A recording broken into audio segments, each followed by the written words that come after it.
Antes de comenzar, les recuerdo que todas las diapositivas de esta y de todo mi canal están en Patreon, lo pueden adquirir. Y los resúmenes de todas estas exposiciones están en mi canal, eh, canal de Instagram. Vamos a comenzar con un nuevo tema, con un nuevo capítulo. Ya vamos a entrar en otro ámbito, ya basta fuera de hablar de renal, de riñón. Ahora vamos a entrar al mundo del corazón, ¿ok? Obviamente el capítulo 9 es un capítulo básico que debemos de saber, ¿ok? Vamos a comenzar. El músculo cardíaco, el corazón, sirve como una bomba y la función de sus válvulas cardíacas es lo que vamos a ver. Con este capítulo, como Guyton dice, vamos a comenzar el análisis y del aparato circulatorio. ¿Cuál es la función del músculo cardíaco? Pues bombear la sangre a todo el cuerpo. Si no funciona el músculo cardíaco, si no funciona el corazón, no se puede bombear. ¿Cómo está compuesto, a grosso modo, como nos dice Guyton? Pues está compuesto por un corazón derecho, ¿sí? Una cavidad derecha y una cavidad izquierda, ¿sí? Cada una de estas tiene una subdivisión o las divide una capa fibrosa o unas válvulas. La parte superior es las aurículas, ya sabemos, y la parte inferior son los ventrículos. ¿Cuáles son las funciones de cada uno de ellos? Es importante saberlo. Las aurículas tienen una característica de bomba débil, de cebado del ventrículo. ¿Qué quiere decir cebado? Pues bueno, según la Real Academia es proporcionar a un aparato lo que necesita para que funcione. Las aurículas simplemente en estado fisiológico vamos a ver que van a servir para empujar, ayudar a la sangre que proviene de la vena cava inferior y de la vena cava superior a entrar al ventrículo derecho. Eso es su función principal, ¿sí? Mandar de la aurícula hacia, ayudar a la sangre hacia que llegue al ventrículo. ¿Cuáles son las funciones del ventrículo o de los ventrículos más bien? Bueno, del ventrículo derecho, su función principal, del derecho ojo, es bombear esa sangre que llegó de las aurículas, llega esa sangre, bombearla hacia los pulmones, ¿sí? Hacia los capilares, hacia las arterias pulmonares, ojo, arterias pulmonares. Aquí quiero hacer una acotación. Ustedes dirán, bueno, oye, ¿por qué se dicen arterias? Si recordamos un poco, esta, esta sangre que viene aquí es la recolección de toda una sangre de todo el sistema. Viene con grandes cantidades de CO2 y está muy sucia, digamos así. Normalmente conocemos que las arterias contienen o son ricas en oxígeno, que la sangre que está ahí es rica en oxígeno. Entonces, ¿por qué le llamo arteria pulmonar? Simplemente es porque se está alejando. Cuando se aleja una eh, dura, un capilar, bueno, vamos a llamarlo así, cuando se aleja del corazón o cuando sale, se le llama arterias. Cuando llegan al corazón, como lo son la vena cava superior, la vena cava inferior, se les llama venas. En este caso, la arteria o esta parte está saliendo, está siendo sacada o se está alejando del corazón. Por eso se llama arteria pulmonar, no por el hecho que tenga CO2 o tenga algún componente. ¿Sí? Es importante saberlo. Y que es fácil recordar, ¿no? Arteria pulmonar. Es la función del ventrículo derecho, bombear hacia la arteria pulmonar. Y la del ventrículo izquierdo es ahora bombear la sangre que llegó de la aurícula izquierda, que proviene de, ¿qué serán? Arterias pulmonares o venas pulmonares. Exactamente, venas pulmonares, aquí están, ¿no? Aquí de hecho están. Venas pulmonares que ya tienen grandes cantidades de oxígeno, que ya fueron intercambiadas ahí, hicieron el intercambio gaseoso en el pulmón y llegaron a la aurícula izquierda. Posteriormente, la aurícula ayudó a que esa sangre entrara en el ventrículo izquierdo y ese ventrículo izquierdo tiene la función de sacar esa sangre hacia todo el sistema circulatorio, a través de la aorta, la arteria.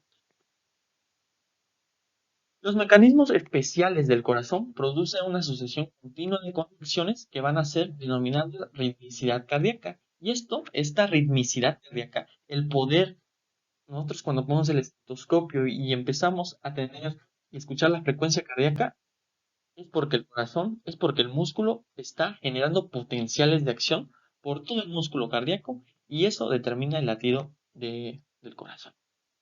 En este capítulo, ¿sí? En el que vamos a abordar, vamos a explicar la función de la bomba del corazón y cómo es que se da. ¿Ok? ¿Cuál es la fisiología del músculo cardíaco?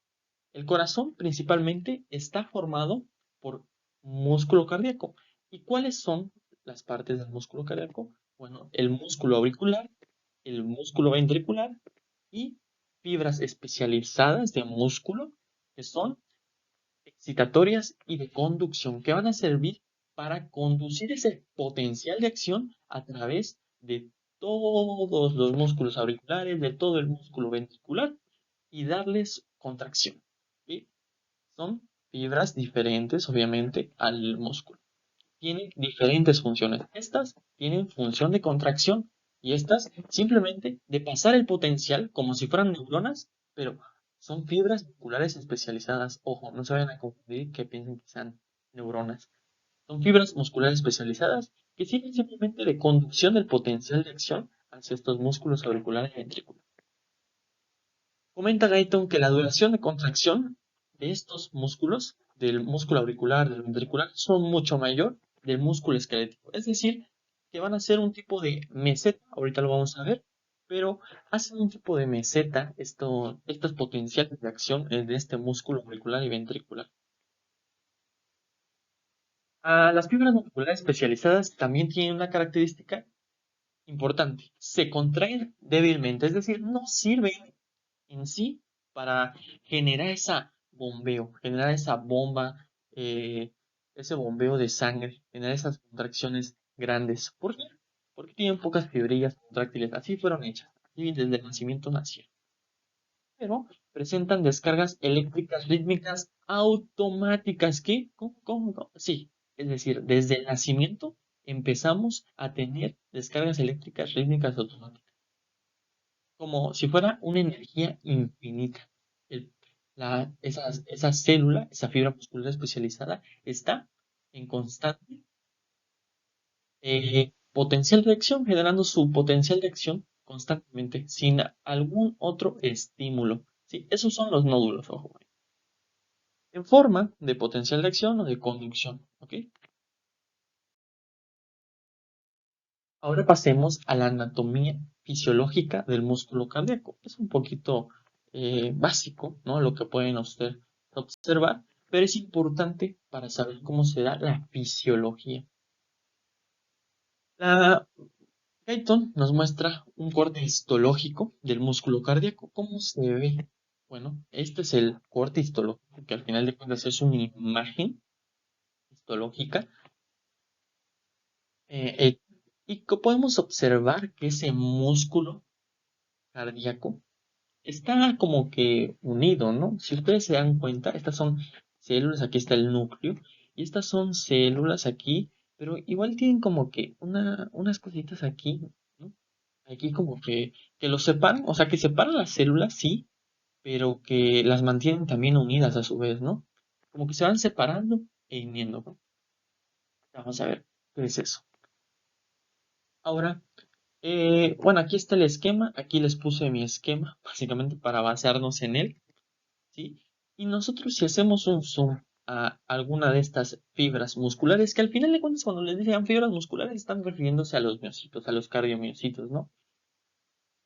Si hacemos un zoom en esa fibra muscular cardíaca, podemos observar que cada una de estas dentro contienen esos filamentos de miocina, esos filamentos de actina. Ojo, ese músculo ventricular, ese músculo auricular, claro está. Tienen estos filamentos de actina, de miocina, que ya sabemos que van a servir para la contracción. Sin embargo, Se parece mucho este sistema, a el del músculo esquelético. De hecho, también es un músculo estriado, ¿sí? Por su formación, pero va a diferenciarse bastante, como lo vamos a ver más adelante. Vamos a hacer un zoom entonces en estas rayitas que ustedes observaban aquí, que les decía que qué son, ¿no? Que al parecer como que mantienen unidas a las células, las mantienen, no sé. A ver, vamos a hacer un zoom aquí. Aquí observaban anteriormente en la imagen, eran los discos intercalados, así se le llama. Los discos intercalados, y le hacemos un zoom a esas dos partes, aquí vemos una fibra muscular y otra fibra muscular. Hacemos un zoom, aquí está. Podemos observar que esos discos intercalados como tal son las uniones de hendidura, ¿sí?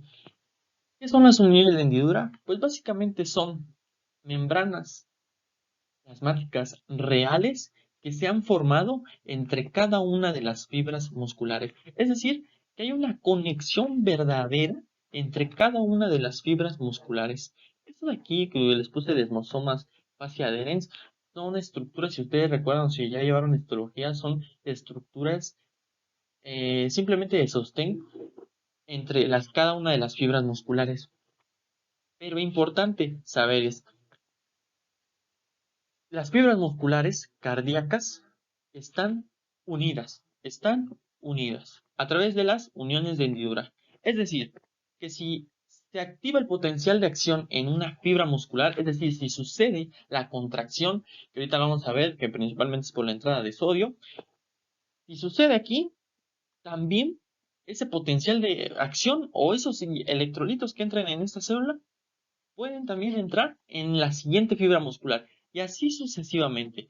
Es decir, si aquí hay otra fibra muscular o otro cardiomiocito, también podrá entrar ese potencial, también viajará ese potencial. Esa es la increíble maravilla que tiene esa estructura del músculo cardíaco. Es decir, que, como les decía, si un potencial de acción se activa en este cardiomiocito, en esta fibra muscular, también se activará en el siguiente. Y así sucesivamente con las siguientes células. ¿Sí? A esto que les acabo de nombrar, a ese, digámoslo así, funcionamiento unísono de todas las células en conjunto y no como una célula separada, se le llama sin sitio. Es decir, que yo estimulo algo y todas mis células musculares, cardíacas, se van a estimular. El músculo cardíaco, entonces, es un sinsitio. ¿Y cuántos sinsitios, entonces, conforma el corazón? Pues, Guyton nos comenta que son dos sinsitios principales. ¿Cuáles son? El primero es el sinsitio auricular. Y bueno, como su nombre lo comenta, son sinsitios, o ya sabemos que son cúmulos de células, ¿no? Unidas, que trabajan unísonamente. Estos están en el músculo auricular, ¿sí? O lo conforma el músculo auricular, ¿no? Que conforma las paredes, al final de cuentas, de las aurículas, ¿ok? El músculo, ese sinsitio auricular, conforma las paredes del auricular. ¿Cuál es el segundo sinsitio auricular? Es el sinsitio ventricular. Este sinsitio ventricular, obviamente, como su nombre lo dice, se encuentra en toda la pared de los ventrículos, ¿sí? Tanto del izquierdo como del derecho. Y ustedes se van a preguntar, ok, ya sabemos, pero, o sea, ¿qué los hace? O sea, bueno, ya sabemos que los hace llamar un sinsitio auricular o ventricular porque están en esas zonas, ¿no? O porque están en el aurículo y el ventrículo. Pero mi pregunta a lo mejor podría ser, oye, entonces, si yo activo, ¿no? Por un potencial de acción, activo o estimulo estas células, estas fibras musculares del sinsitio auricular, ¿podré también estar estimulando? Y la respuesta aquí, comenta Guyton, es que no se puede. ¿Por qué? Porque entre la sinsitio auricular y el sinsitio ventricular hay unas fibras, fibras elásticas, las cuales no permiten el paso del potencial de acción desde el sincitio auricular hacia el sincitio ventricular. ¿Sí? No permiten ese paso directo. Si estimulas un sincitio auricular, no podrías estimular el sincillo ventricular. Solamente lo puedes estimular por una salida, por una entrada, digamos así. Y esta es a través del otro músculo, digámoslo así, o ese tipo de músculo que nos faltaba aquí en el corazón, que son esas fibras musculares especializadas de excitación y conducción, que son fibras musculares que se encuentran en todo eh, el corazón, bordeando aquí, en esta zona de aquí, pero este es un nódulo, ¿ok? El haz aurículo ventricular. Aurículo ventricular porque se encuentra entre las aurículas y el ventrículo. Y este va a permitir que el potencial de acción que nosotros tengamos en el sincitio auricular pase hacia el sincitio ventricular. Es como un paso, es como la entrada, es como la puerta. El haz AV es como la puerta de entrada al ventrículo, a estimular a los ventrículos. ¿Ok? Aquí hay otro nódulo, ¿sí? Que más adelante vamos a comentar, que es el que le da excitación, automaticidad al corazón, ¿sí? Es decir, el que está siempre en constante automaticidad. Pero ahorita lo vamos a ver eso. ¿Sí? Por lo tanto, al final de cuentas, como les comentaba, el haz AB es el permisor para que el sincitio auricular y el sincitio ventricular se conecten y el potencial de acción viaje, sí o sí. Como Guyton nos comenta, esta división entre estos dos músculos de estos dos sincitios es importantísimo que se tenga. ¿Por qué? Porque normalmente la aurícula se contrae o genera un potencial de acción antes que el del sincitio ventricular. Y suena un poco lógico, ¿no? Porque pues, el sincitio auricular se contrae, ¿sí? Se contrae para sacar, ¿para qué? ¿Su función cuál es? Pues empujar la sangre que llega y meterla hacia el ventrículo. Y posteriormente el ventrículo sacar la sangre, pero hacia otro lado. Ahora sí, comenzaremos con cómo es el potencial de acción en el músculo cardíaco. Bien, Guyton nos comenta que el potencial de acción que se registra en una fibra muscular ventricular es, en promedio, aproximadamente llega hasta 105 milivolts. Y esto se observa en esta gráfica que podemos ver aquí. Aquí tenemos dos potenciales de acción. Vamos a ver las de la fibra de Purkinje y la de los músculos ventriculares. Pero para que ustedes lo ubiquen parcialmente, aquí tenemos nuevamente el corazón y esta parte de aquí corresponde al sincitio ventricular, corresponde a esos cardiomiocitos que conforman los ventrículos. Estos aquí están representados el potencial de acción de ellos. Noten que de un potencial de membrana que está en reposo de menos 80 milivolts, este aumenta 105 milivolts aproximadamente hasta llegar aproximadamente hasta los 20 milivolts positivos, obviamente. Esto en cuestión de milisegundos. Lo de las fibras de Purkinje es igual, casi lo mismo. Ustedes vean que estas están más negativas, pero aumentan a la misma altura de más 20 milivolts. Estas fibras de Purkinje son como las extensiones de los nódulos AB, son nuevamente células especializadas, fibras musculares especializadas que van a transmitir el potencial de acción del nódulo hacia posteriormente al sincitio ventricular. La presencia de esta meseta del potencial de acción hace que la contracción ventricular dure aproximadamente hasta 15 veces más en el músculo esquelético. Esa es una de las principales diferencias que ustedes van a ver. El potencial de acción del músculo cardíaco dura más que el potencial de acción del músculo esquelético por esta meseta. Y entonces Guyton nos pregunta, bueno, ¿qué produce? ¿Qué produce el potencial de acción prolongado y la meseta? Bueno, Son dos cosas principalmente que hacen que se genere ese potencial de acción prolongado y esa meseta. Vamos a ver la primera. La primera nos dice que es el potencial de acción en sí. ¿Cómo es que se da el potencial de acción en cada uno de ellos?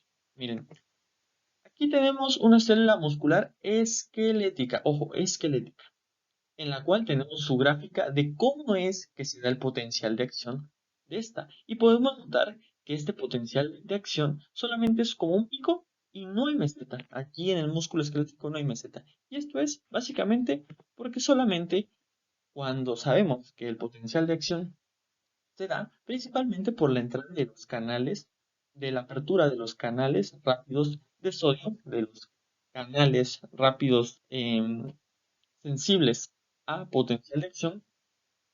Estos canales rápidos de sodio se aperturan, ¿sí? Y puede entrar el sodio, haciendo que la célula muscular se despolarice y se genere el potencial de acción. Se llega al potencial. Pero obviamente esos canales rápidos de sodio se cierran y posteriormente vuelve a aperturarse los canales de potasio para sacar el potasio y hacer más negativa nuestra potencial de membrana. En el caso de la célula del músculo cardíaco hay una diferencia. ¿Y cuál es la diferencia? Pues que sí, efectivamente vemos este pico, esa eh, función o ese punto álgido de la gráfica, que sí, efectivamente es por los canales rápidos de sodio sensibles a un potencial de acción, ¿sí? Que se activan por un potencial de acción que llega, vamos a ver por dónde llega, pero a final de cuentas estos canales rápidos de sodio se aperturan y forman esa espiga, ese punto álgido. Pero, ¿qué es lo que causa esa meseta? Bueno, causa la apertura de los canales de calcio. Los canales de calcio de tipo L, también llamados canales de calcio de canales lentos de calcio, ¿sí? Estos se aperturan con una mayor lentitud y hace que se genere esa meseta. ¿Sí? Los canales de calcio se aperturan lento y así es como el calcio entra lentamente a la célula muscular cardíaca y genera esa meseta y permanencia del potencial de acción. Esa contracción más permanente. Los iones de calcio en sí que entran durante esta fase, ¿sí?, de la meseta en el músculo cardíaco son esenciales para generar la contracción del músculo cardíaco. Si no hay la activación de la apertura de los canales de calcio de tipo L, la contracción de la célula muscular cardíaca no se va a dar, se va a dar deficientemente, porque es necesaria. Ahorita vamos a ver el por qué, pero es importante, ya que en la célula del músculo esquelético, como recordarán en el capítulo donde explico esa parte, que está igual en el canal, que es el capítulo 6, capítulo 7, en esa parte nos comenta Gaiton que la contracción que sucede del músculo esquelético se da principalmente por la salida del calcio intracelular que se encuentra en el retículo sarcoplasmático de la célula muscular. Es decir, del retículo sarcoplasmático, ahí sale el calcio. El segundo punto, ya vimos que el primero es en sí cómo es que se da el potencial de acción. Ya vimos que por una parte el músculo esquelético solamente utilizaba lo que es el canal de sodio y el otro utiliza dos canales para generar ese potencial de acción prolongado y meseta. El segundo es la permeabilidad de la membrana del músculo cardíaco a los iones potasio. Se ve disminuida 5 veces más que en lo que es el músculo esquelético. Y aquí tenemos la misma tabla, solamente ahora enfocándonos en el músculo cardíaco. Y nuevamente repasamos. Se da la apertura de los canales de sodio, despolariza nuestra membrana, ¿sí? Y posteriormente se activan también los canales lentos de calcio. o los canales de calcio de tipo E. Pero al estar aperturados estos canales de calcio, nos comenta Guyton que esta influencia o esa entrada que está teniendo el calcio dentro de la célula hace que nuestros canales de potasio se mantengan cerrados o hacen que la permeabilidad de la membrana sea inefectiva para sacar el potasio fuera de la célula, mientras estén aperturados los canales de calcio. Pero obviamente, una vez que pasa el potencial de acción, se cierran los canales de sodio y también los canales de calcio, y por lo tanto, esa incapacidad de ya no más poder meter calcio a la célula hace que entonces los canales de potasio se puedan aperturar y den salida a iones de potasio que generarán la repolarización de la membrana. Ahora veremos el resumen de las fases potenciales de acción del músculo cardíaco. ¿Cómo es que se da un potencial de acción en una célula cardíaca? ¿Cómo es que se genera la contracción del ventrículo? Básicamente es eso. Vean. Y aquí está esta tabla que es muy importante, esta gráfica que te resume básicamente todo, pero aquí se los resumimos también más rápido. La célula del músculo cardíaco aquí está con una electronegatividad, ¿sí? En su parte de menos 80, aproximadamente menos 75, no, menos 80, perdón. Y primero, Guyton nos comenta que sucede la fase cero. La fase cero es la despolarización, en la cual los canales de sodio rápido se abren. Esos canales de sodio, entra el sodio y ¡pum! Despolariza. Esa es la fase cero.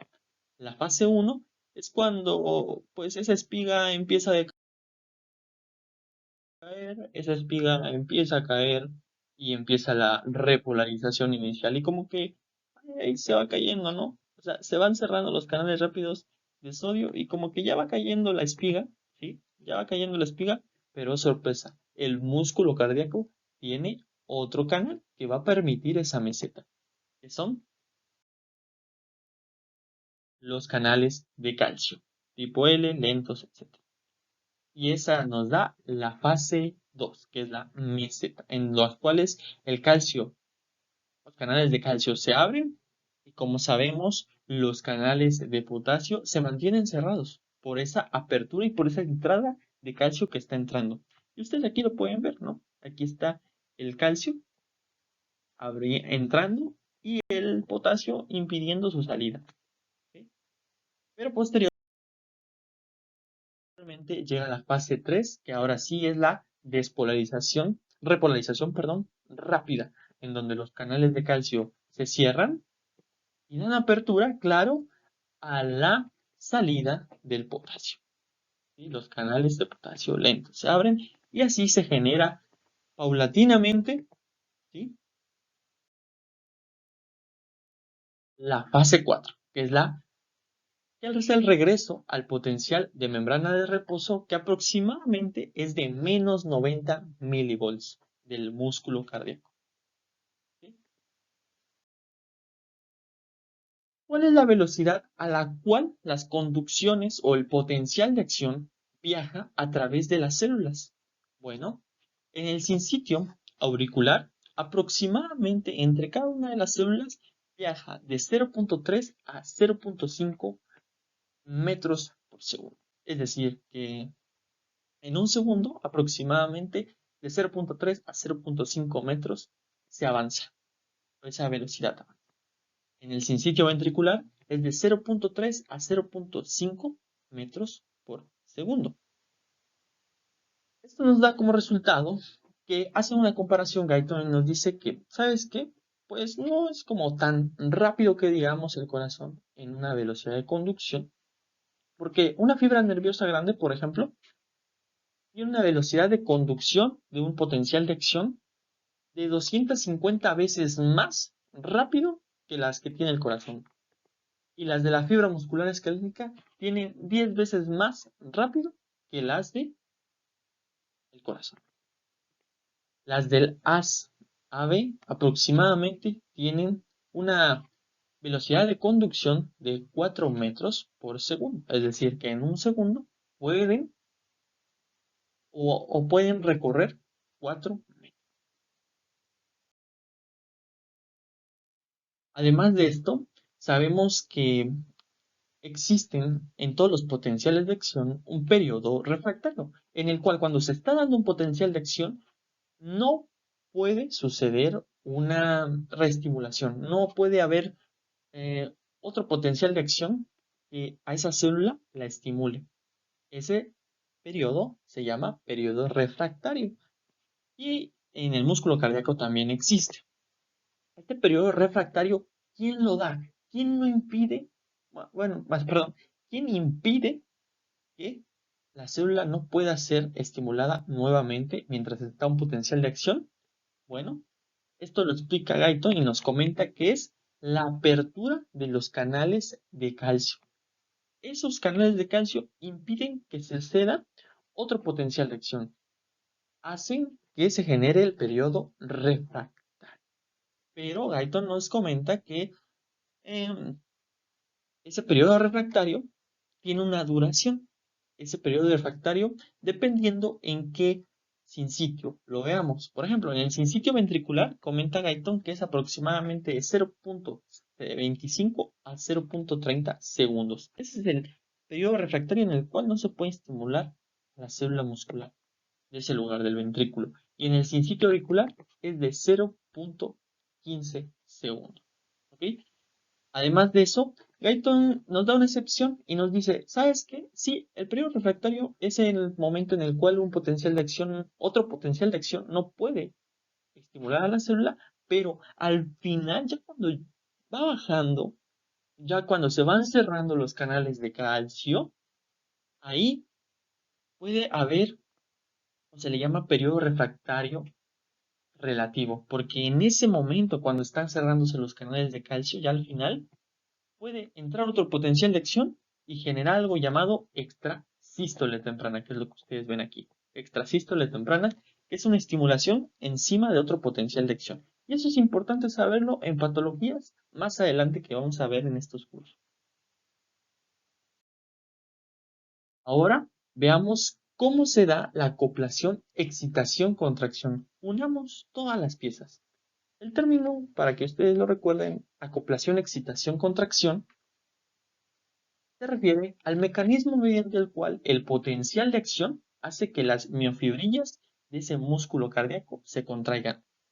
Es decir, desde una parte exterior de la estimulación que viene de las fibras especializadas del músculo cardíaco hacia las fibras musculares cardíacas comunes.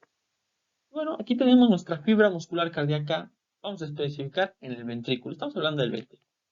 Y aquí tenemos nuestra fibra muscular especializada, ¿ok?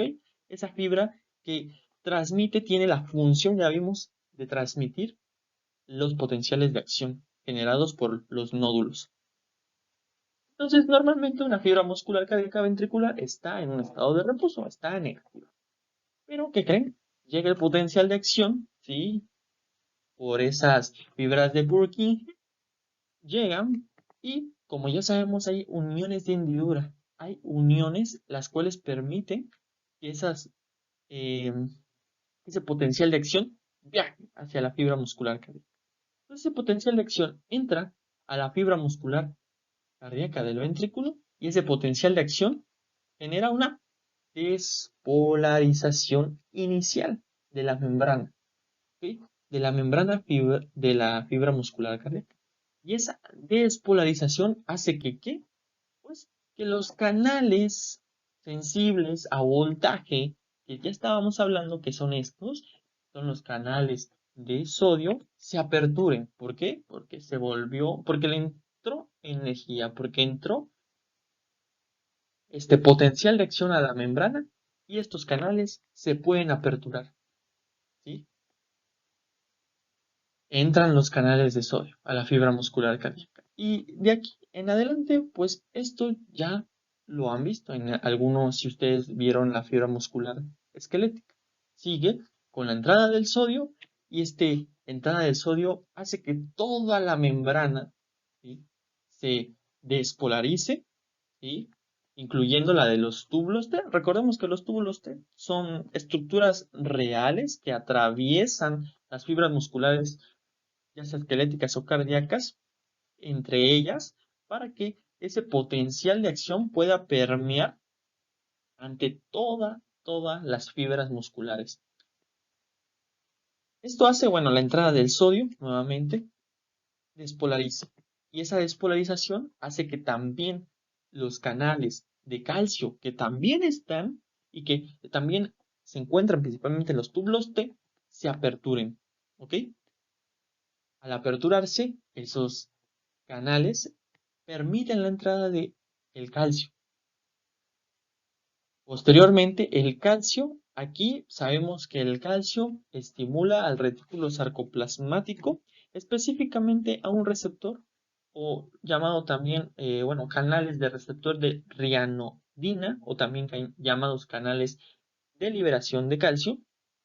Y estos canales de liberación de calcio, estimulados obviamente por el calcio entrante, hacen que en el retículo sarcoplasmático, como sabemos, se acumula calcio. Y este calcio acumulado puede salir por estos canales de liberación de calcio, canales de receptor de renina. Esta salida del calcio y aparte la entrada del calcio a través de los túbulos T, a través del exterior de la fibra muscular cardíaca, generan la contracción cardíaca que ya sabemos cómo es. Sin el cambio, algo importante a saber es que sin el calcio procedente de los túbulos T, la fuerza de contracción muscular cardíaca se reduciría de manera considerablemente. Si no hubiera calcio que procediera del túbulo T o que estuviera alrededor, no hubiera contracción. Esto se explica porque el retículo sarcoplasmático de la fibra muscular cardíaca tiene poco calcio, tiene una pequeña cantidad, una capacidad pequeña para acumular calcio en su retículo sarcoplásmico, a diferencia de la fibra muscular esquelética, que le puedes meter mucho calcio a ese retículo sarcoplásmico y ese calcio puede salir en grandes cantidades, y ahí en ese punto, ahí en esa fibra muscular eh, esquelética, ahí sí es importante las cantidades de retículo sarcoplásmico de calcio contenido.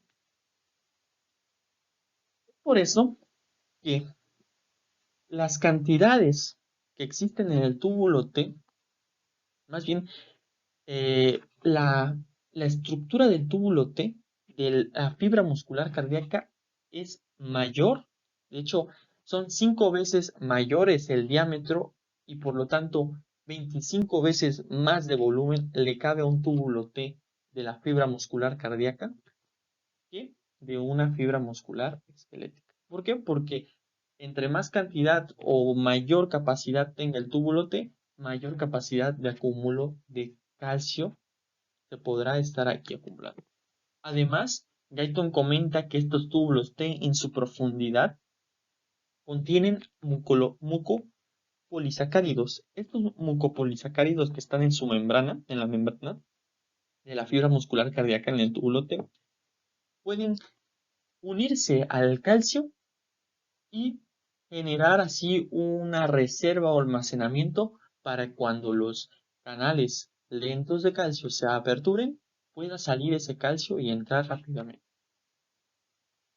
Otra cosa interesante que Guyton comenta es que la fuerza de contracción del músculo cardíaco depende mucho en gran medida de los iones de calcio en el líquido extracelular. Y es cuando te vuela la cabeza. ¿Cómo? ¿Del líquido extracelular? Sí. Entonces el calcio es muy importante porque Guyton nos dice, ¿sabes qué?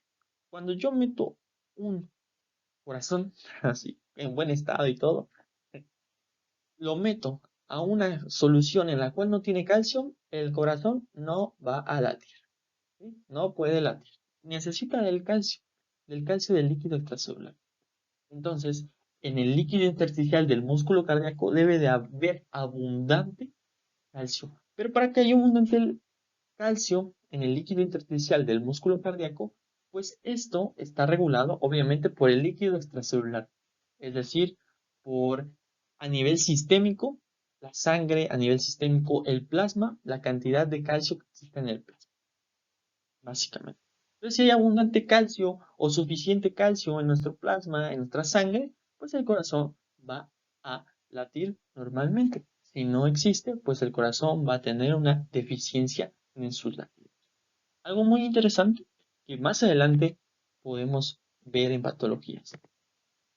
En cambio, nos comenta Guyton que, haciendo una diferencia, que la fuerza del músculo contráctil del músculo esquelético, como les decía, pues apenas se ve afectado por las situaciones que sucedan del calcio, ¿no? De los cambios moderados, principalmente por su disminución del calcio en el líquido extracelular, ¿sí? Se va a ver más afectado el calcio del líquido extracelular, se va a ver más afectado la fibra muscular cardíaca que pues el músculo isquémico. Y bueno, posteriormente a esa salida, a esa generación del potencial y al final de cuentas la contracción cardíaca, ¿cuál es el regresar a ese estado basal sin contracción cardíaca? Pues todo comienza aquí, ¿no? Desde un inicio, del inicio comienza. Ahora sí que del comienzo inicia el fin.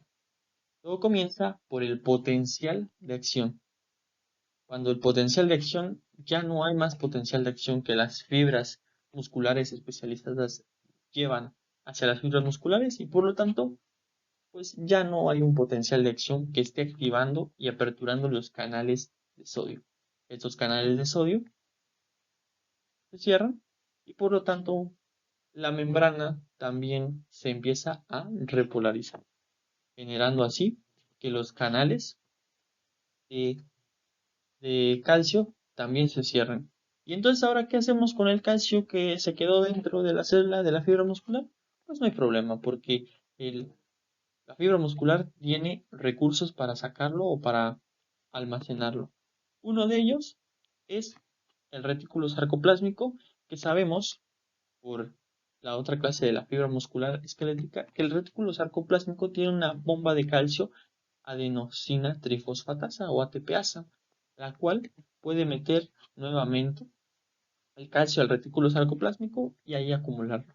Pero aparte, hay otro modo de sacar el calcio a nivel del líquido intersticial y que se quede ahí en el líquido intersticial del músculo cardíaco y es a través de un intercambiador de sodio-calcio en el cual se intercambia el sodio de la parte extracelular por el calcio de la parte intracelular. Posteriormente, este sodio se va a acumular, pero nuestra ya conocida bomba ATP-ASA de sodio-potasio va a hacer que el sodio sea intercambiado por el potasio extracelular y así mantener la regulación o la homeostasis de la fibra muscular cardíaca. Además de esto, conocemos que cuando se cierran los canales de calcio, eso genera el aumento de la permeabilidad a la salida del potasio o la apertura de los canales de potasio, generando así, a final de cuentas, que tanto se termine toda la contracción cardíaca. ¿Cuál es la duración de esta contracción cardíaca? Aproximadamente varía. En el músculo auricular comenta Guyton que es aproximadamente de 0.2 segundos y en el ventrículo es de 0.3 segundos.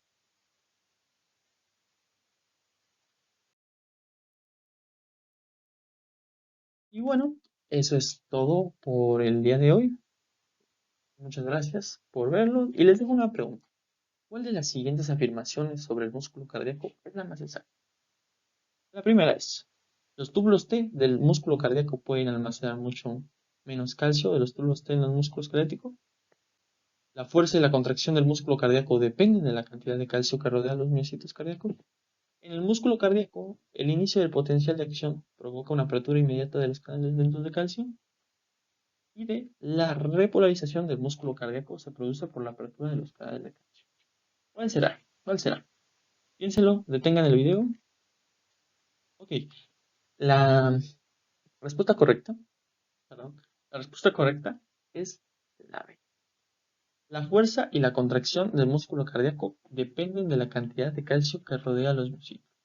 La A es incorrecta porque los túbulos T del músculo cardíaco no almacenan, no tienen esa capacidad. Perdón, sí almacenan mucho calcio, más calcio que los de los túbulos T del músculo esquelético. La C está mal porque en el músculo cardíaco la apertura, el inicio del potencial de acción no lo provocan los canales lentos de calcio, sino lo provocan los canales de sodio. La repolarización del músculo cardíaco se produce por la apertura de los canales de sodio, no, se produce por la apertura de los canales de potasio. Y de los mucopolisacáridos no es el cloruro, sino es el calcio. Bueno, nos vemos hasta la próxima y muchas gracias.